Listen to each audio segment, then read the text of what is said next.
Come into my territory. I'm the landlord. I'm going to welcome you into my home. You don't welcome me into your home. I buy your home. You know what I'm saying? Hey, so if he wants, come to Jeddah, July 25th, and we can get face-to-face because the contracts are signed. And I need to get through Prenga, which I'm going to, and I'm going to relish in that Tyson Fury fight. Through trials and tribulations during my career, but I feel like those trials and tribulations just show me how strong I am to be able to still be standing today. I know a lot of people wouldn't choose to be sat here today. They would choose to be somewhere else on a beach because they don't want to go through what it takes to be a champion. We're talking about undisputed champion, we're talking about unified champion, world champion, and beating Prenga on the 25th, so we've still got big ambitions. Do you find it offensive they've picked you to lose? I don't think it's offended me, but I'm happy because they underestimated me. I think it's not good idea he make a plans to fight Tyson Fury. I like to make my plans only God. I don't want to make plans for myself.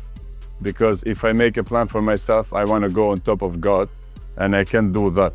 The God is first, it's the only one. He make the plans, and I think I'm going to break his plan. World. The grave's already been dug, but they keep digging deeper and deeper and deeper. I'm just going to do what I need to do. I'm not the talker guy, but I'm a puncher guy, and I'm Albanian. All the talk's cheap. We will see. You're a great fighter ever, brother, but in the ring, I don't have respect for nobody. I want you to show me no respect. AJ as well. Is this your first time seeing AJ? Yes. How did it feel being that close to AJ? It's not my fighter, though. It's the same with every fighter. What do you expect to do July 25th? What's the dream? Do you expect to knock out AJ July 25th? You knock out everyone, that's what you do. When you win, you knock out. It's not gonna go 10 rounds or 12 rounds, how it's gonna be the fight. It's not gonna go 10 rounds, the fight. It's gonna stop the fight. With just a little over a week left for his comeback, Anthony Joshua is pumped up and ready to show the world that no amount of obstacles and personal hurdles can deny him his goal of becoming a heavyweight boxing champion again. On July 25th, Anthony Joshua will fight Albanian boxer Kristian Prenga, a man who is one of the most feared boxers in the domestic circuits. Although he isn't a massive name overseas, he is the perfect opponent for Anthony Joshua, who is still recovering after a horrific car accident nearly killed him just a few months back. Joshua hasn't seen much heavyweight action in a long time, with his last fight being an exhibition against boxing influencer Jake Paul. Joshua won that fight without much of a sweat, but if he wants to achieve his goal of becoming a champion once again, he's gonna have to step up in his first fight against a determined Prenga. Both fighters had their first face-off not long ago, and fans were treated to a new AJ who looked stronger and better than ever before. An opportunity for him. AJ's a big boy, isn't he? Because I interviewed Kristian Prenga and he was massive, and AJ looks like he's got a couple of inches on him, Darren. Look, Prenga fancies this, he really does. When you've got a record that he does, he's always going to believe that he can knock out his opponent. But AJ's locked in. Yeah. He really fancies this, and I love the motivation. The motivation is to win. He loves winning. He still gets that buzz from getting his arm raised at the end. And look, this is seek and destroy, Tony. It is. I mean, it's one thing saying it, it's another thing doing it. And do you know what? Kristian Prenga is going to look at Anthony Joshua's career, and he's going to dissect him and look for the weaknesses. And he has shown weaknesses in the past. That's the first time I've seen Anthony Joshua in a long time be wanting to snap and bite at people. Yeah. And I said to Adi before, I said he's going to be on the front foot here verbally, the way he's connected to him, and I just feel he's laid the gauntlet down to Prenga. And he's letting them know, on no uncertain terms am I going to play around with you, I'm going to take your head clean off, and as fast as I can possibly do it too. And AJ's moods even changed a few times in this face-off. The glasses have come off, the eye contact. But who is the man who's going to fight AJ on July 25th? Kristian Prenga is no easy opponent. Prenga is the 35-year-old Albanian knockout artist with an explosive kickboxing background. On paper, his record looks terrifying. 20 wins, 20 knockouts. He has been highly active, fighting 5 times in the same time frame Joshua has fought once. However, dive a little deeper into the boxing forums and the facade cracks. Fans on Reddit ruthlessly dismiss his credentials, pointing out that one of his early losses was to a fighter with a dismal 2-6 record. They even nicknamed him Jenga, claiming a gust of wind could topple him. Yet, despite the mockery, Prenga is a 6'5" powerhouse who holds a 100% knockout ratio, and in the heavyweight division, raw power is the ultimate equalizer. Anthony Joshua is facing a 6'5" knockout machine, but no one knows who he is. So here's everything you need to know about AJ's next opponent. Well, Kristian Prenga was born in Albania, raised in a working family, even driving trucks at 8 years old to help his dad with jobs. He got into boxing just to lose weight, but it turns out he can seriously punch. But before fully committing to boxing, he proved his combat pedigree as a 2-time European kickboxing champion. He's not ranked, he's not well known, but the now 35-year-old has collected regional titles and even a world belt, with every win being a knockout. The bloke's got power and he's not lost since February 2017. Now he faces his biggest challenge yet against Anthony Joshua, with it all going down in Saudi Arabia on July the 25th, streamed everywhere on Netflix, and now you know. Prenga is a boxer who isn't anywhere close to Anthony Joshua's level. However, underestimating him will be a mistake. Of course, for Joshua, this fight isn't about finishing his opponent early. AJ will look to test himself and see if he's still got it in him to fight under the bright lights. At 36, he's nearing the end of his career, but he wants to push himself a couple more years to get his hands on the titles he's lost. Analysts like Dave Allen believe that this is a great fight for AJ. He noted that Joshua has been out of the ring for nearly 2 years and has carried British boxing on his back for a decade. Furthermore, Allen emphasized that as a former sparring partner, he knows Joshua is a consummate professional who will only enter the ring if he is 100% ready. Pringa, yeah. I can't think I'm not sure if it was Eddie or Matchmaker or someone, but I said, I was looking through a box rec for guys I could box for the Sheffield show. Before Makhmudov was mentioned, I was sending some guys over, like, you know, unbeaten guys, and I remember sending Prenga over to someone. I said, what do you think about Prenga? But no, got Makhmudov instead. What do you think of Anthony Joshua fighting him? Look, there's reasons why. He's been out for a long time. I don't count the Jake Paul was like an exhibition, really. He hasn't boxed since nearly 2 years out. You know, he's not the easiest of times, and he deserves an easy one. He carried British boxing on his back for fucking 10 years, to be fair to him. He's been amazing, so I don't begrudge him an easy one. I think it's a bad fight, but I certainly don't begrudge him, you know, this fight coming back with you know, the last couple of years that he's been out, and, you know, obviously a lot of, you know, stuff going off, and I certainly don't begrudge him this fight now. Yeah, because obviously with the car crash as well, you almost have to see if he's mentally prepared to be in the ring with someone like Tyson Fury. I think it's a fair fight for him. You know, Anthony Joshua, I was a sparring partner 14 years ago, or sparring partner for a couple of years. He won't be in the ring unless he's 100%. That's one thing about him. He's a consummate pro. He only way he gets in the ring is if he's 100%. So that's one thing you can always say about him. He'll be at his best. While AJ prepares to take on Prenga, skeptics believe that AJ is taking on someone who has nothing to offer. AJ's rival Tyson Fury also fought Russian boxer Arslanbek Makhmudov in a tune-up fight recently, and many feel that Makhmudov is a far more dangerous opponent than Prenga. AJ's promoter Eddie Hearn was quick to shut down these comparisons, arguing there is little difference in skill level between him and Arslanbek Makhmudov. He blasted a reporter's criticism as naive, stating it is foolish to dismiss a fighter just because they are unfamiliar. While admitting Prenga isn't an elite heavyweight, Hearn called him a competent puncher. He added that a matchup between the two would be close, emphasizing that Anthony, who is recovering from severe physical and emotional injuries, cannot just immediately jump into a Tyson Fury fight. I don't think there's any difference in the levels between Makhmudov and Prenga, really. Really? Oh, there it is. I mean, what makes you say that? Like, at least we've seen a bit of Makhmudov. That's the worst comment ever. But what does that mean? Just because you've never watched a fighter, you want to all of a sudden... Yeah, Eddie, you weren't sat watching like Kristian Prenga fights on... I was going to fight on the Boots card in Philadelphia. I'm not saying he's a world-class elite heavyweight, but he's a competent heavyweight puncher. That just because someone's never got the opportunity to be in that kind of fight before, you can't just say, well, I've never seen him before, he's shit. That's just like so naive. That's the kind of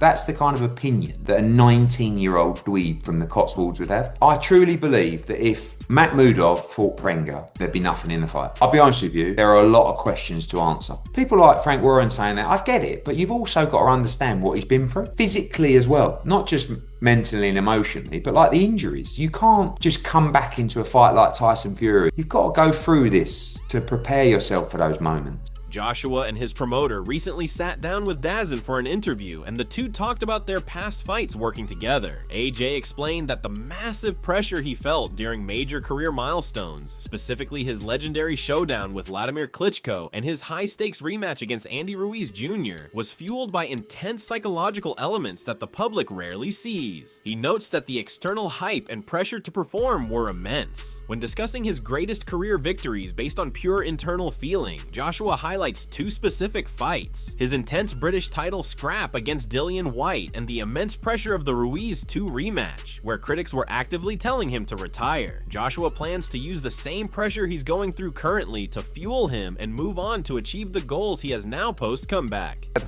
What has been the greatest feeling for you inside within the victory? So like the Olympic gold. Okay. I mean, Charles Martin was more relaxed because it was like, but Klitschko. Okay, yeah. I mean, you could, by the way, if I'm not mentioning one, Ruiz 2, felt like there was a lot of... That was a lot of pressure. Like that decision, I remember when they were reading out the scorecards and it was like, you know. This is, you know what, away from the wins, what you're mentioning here is a lot of the psychological elements that people don't see, because it was a lot of like things going on up here, pressure, because I think we were trailblazers at the time. Yeah. And it was like, let's see how they manage this hype. Let's see how they manage this pressure. And as I said, it's been ups and downs. And it was a lot of pressure. So as you said, Klitschko, a lot of pressure. Ruiz too, immense pressure, immense pressure. But what was the best win for me? The feeling inside you. The feeling inside. You go back to the happiness of the moment. Can I pick two or do I have to pick one? One or two? You go two. Two, I would probably pick Dillian Whyte. Yeah. Maddest fight. Yeah. that was great. Stormzy walk. Yeah, it was just like 0-2 when I just started, been professional now 2 years anyway, British title, just a good fight. All rounds, 7 rounds. Good scrap. And then Ruiz too, because people were saying I should retire.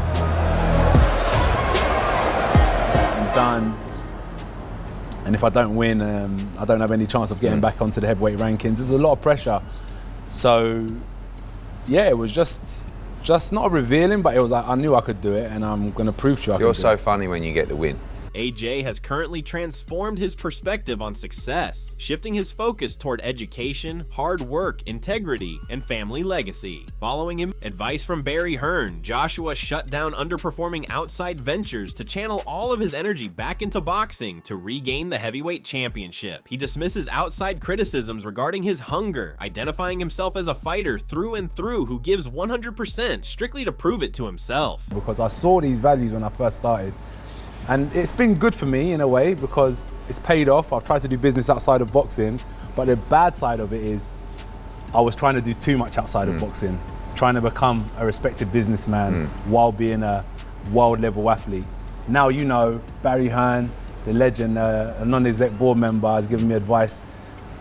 We've shut down all the businesses, focus on ones that are performing, and the number one performing business that I'm in is boxing. Yeah. And this is where I want to put all my energy and focus back in again, and I want to regain the championship and become a heavyweight champion once again. I think this camp, this environment for you has been one of the best to do that. Do you know what I mean? I mean, firstly, never seen you work so hard. Do you know what? And that, I agree with that. For me, that's one of the things that I agree with we're so proud of you about, because to get to your level, to build your wealth and to build your championships and all that stuff, but to still have probably an even better work ethic now. I think you'd probably agree with that. Even back when you had nothing, you're working harder now, certainly smarter than you were back then. Which is crazy, and that can only be. You know, when people say, I had this argument, you know, our mate Frotch the other day, he's like, you know, I said, Carl, he goes, does he even want to do it anymore? I said, are you mad? I said, the geezer is living in Valencia in a single bed, working his bollocks off oh, is he? I said, yeah, like what? But I don't know, remember, perception is always different. Like if I've never met you before, I've got a perception of you. Until I sit down with you, I might be like, oh, what I thought versus what I now know is different. I don't know what these cameras edit and they make people think of me, but I'm a normal lad that's giving 110% while I can.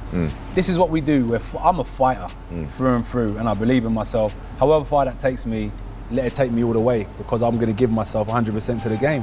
With that desire to become champion burning in him, AJ made a shocking admission during the interview. Joshua admits that his focus is locked on both Kristian Prenga and Tyson Fury because he wants the entire big picture. Driven to prove he is a devastating wrecking machine with dynamite in both hands, Joshua states his goal is to actively hurt Prenga by punching with bad intentions. He embraces the pressure as a personal obligation to his fans, resolving to train like a hunted target rather than relying on his past achievements. Thank you. So first up, July 25th. Thank you, bro. Prenga, which actually, you know, obviously my job is to sell the fight, talk about, and it's funny, I did say it the other day with, I think it's Parsons, he's like, you know, I said, I don't really see a difference in levels between Prenga and Makhmudov, really. I think those guys would have a competitive fight. Oh, what? You know, I've never heard of Prenga. I'm like, so what? What? You've never heard of a guy who's got 21 wins, 20 knockouts. He's a good fighter, but never really had the opportunity. And that, for us, really, is the last banana skin, if you like, before the big one. But I guess for you, the focus is only on Prenga right now.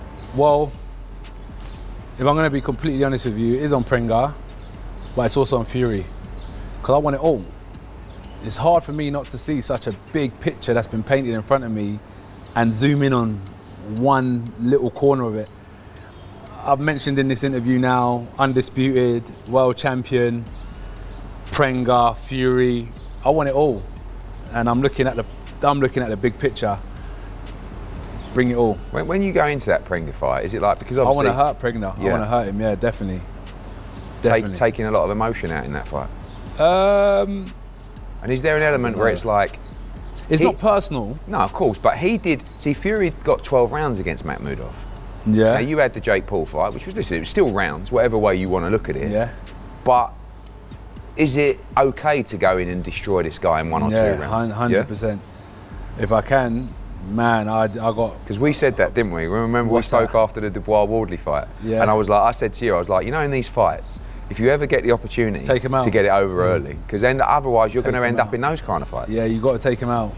You got to have the right mindset, the know-how, and have full belief in yourself. So what it is with Prenga, why I say I want to hurt him is nothing to do with him. It's just me.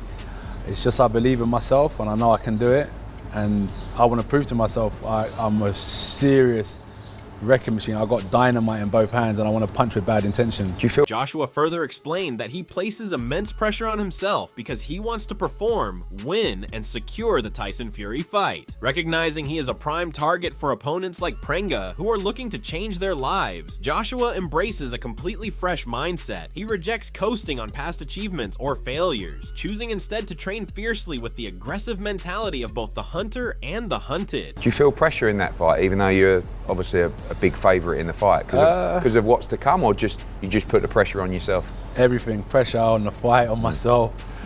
I want to perform, I want to win, I want to fight Fury, and I know like I got, in a way, like an obligation to you, I got an obligation to my fans. You excited to get back in there? Yeah. Should say, what you should have said there was, I've got an obligation to you, I've got an obligation to my fans. Do you know what I mean? That would have been, I feel like that would have been better. I'd say I've done as much for his career as you. You've both done a lot. But this guy, like, you know, when these guys fight you, they're always going to raise their game. Like, for this guy now, all of a sudden, Prenga's looking at it going, oh my God, I beat Joshua. And for them, see, these guys, they all get confidence. It's like this fake confidence. And listen, I'll do it sometimes with a fighter. And it's not, you're not pumping someone with bullshit. I know you're just what you looking mean. For, well, you know, he hasn't really boxed. You know, he had the crash. He had this. He's got the pressure of the Fury fight. All of this stuff. You can just go in there and just, with no pressure, and do your thing. But you know, listen, this guy's getting paid well. He beats you. He's changed his life forever. And that's because you're a target. It's not. I am a target. You know, these fights are never easy. But that's why I've got to work like I am a target now. I can't just work in an ordinary capacity and live off of my past achievements. live off my past failures. It's all done. Start fresh. Work as if you're the hunt, like you're being hunted. Work as if you're the hunter. Work as if you want it all. Like I want it all. I want fury. That's the mindset. I don't care about what I've done and I'm only focusing on this guy because I don't want a distraction. I fucking want it all. Bring me everything. Do you know what? That's a different mindset than you had previously. 100%, man. Bring me everything. Because you've never really wanted to talk about what's next. Yeah, but it's the reality of my life. Yeah. It's what's in front of me. It's impossible to shut all these amazing opportunities down. Anthony Joshua is taking this opportunity he's got and grabbing it with both hands. We've rarely seen a man as determined as him. In a different interview, AJ opened up about how he revamped his training camp. Moving out of the UK, Joshua moved to Spain and started training with Alexander Usyk. He did this not only to get access to the former undisputed champions training team, but also to cut out distractions that he encountered locally in the UK. Seeing that he has a massive fight with Tyson Fury at the end of 2026, AJ wants to leave no stone unturned as he prepares for this busy year. There's still dreams and targets that you're going for that you haven't got yet? Yeah, so I believe that the undisputed target is the one. Because I think in my mind, what's beneath that? Unification. What's beneath that? World champion. So let's set the bar where I know I can go. And it's a big bar. It's a big bar, but I believe that it's one that can be achieved, and on the way to that, I become world champ. On the way to that, I become unified champ, and on the way to that, I got an opportunity to fight for the undisputed champion. So it's a great journey, it's a great progression that I can see happening all in front of me. We see you with Usyk, there's the jogging on the beach thing, which I loved, everyone was talking about. It reminded them of Rocky and Apollo. Yeah. Why the switch to the Usyk camp? So I wanted to get out of the UK, focus. It's a lot of pressure being at home. Yeah. I'm local. My phone number ain't changed. My local gym hasn't changed. And what it was is, I feel the level of focus I need needs to be a camp environment. There's great trainers in the UK, but for me it's still local. So going out there was really good. And secondly, he's the best in the world, isn't it? So let's go and see what he's doing, what barriers he's breaking down, what boundaries he's pushing, and if I can emulate that in training, I think the results will follow. Anthony Joshua is excited about this journey he's about to make. He respects the fantastic young fighters rising in the division, acknowledging that the heavyweight field is much thicker now than before. However, he remains entirely unfazed by the competition, asserting that while these fighters were growing, he was on top, and he is still here because he is simply built for this. Joshua emphasizes that his tough journey of highs and lows is real. While someone else in his position might have done better or worse, he has performed to his absolute limit and is still going strong. Have you seen any of Prenga?